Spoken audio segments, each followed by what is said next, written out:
compared using the front bokeh tool. Have you ever heard of foreground bokeh? This is to create a blur by placing something between the subject and the lens. By placing something to create foreground bokeh, you can add depth and soft atmosphere. In this video, I will compare 3 different tools that can be used to create a foreground bokeh. First, let's start with lighting. This time, I will use 2 Godox 8200 lights. First, press the first light to brighten the background by bouncing it off the wall to create a soft light.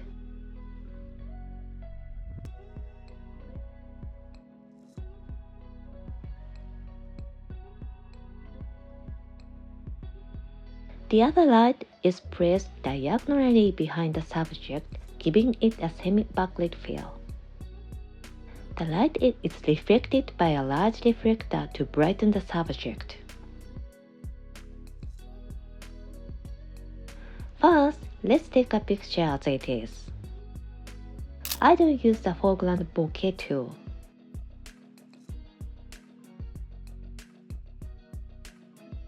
The semi-backlit light creates a nice line of light that hits the hair and the sweater, and the subject has a soft light hitting the face. The background is also well lit, has a shallow depth of field, and is beautifully blurred. This is a very beautiful photo. To make the dried flower in the background a little more fluffy, I'll add a foreground bokeh tool.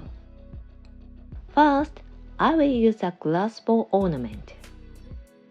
Hold the glass ball in your left hand and press it to the right to the lens so that the background is blurred. You can actually adjust the position of the bokeh by moving it while looking through a viewfinder. I was able to take a good picture.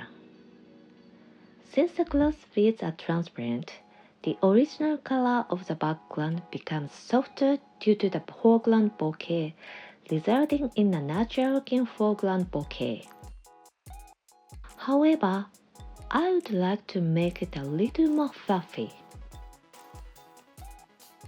Next, use a thin white cloth as a foreground bokeh tool. It is a very thin cloth like satin fabric.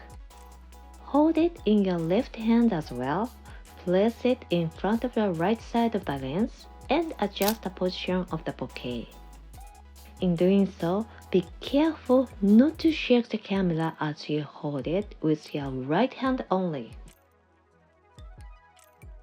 It also feels very nice.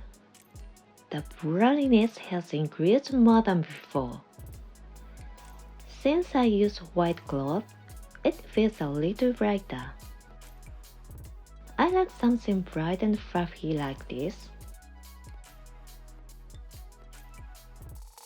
Finally, try using aura-colored ornaments. This is one I made myself by purchasing a rainbow reflective seed at the dollar store and cutting it into thin stripes.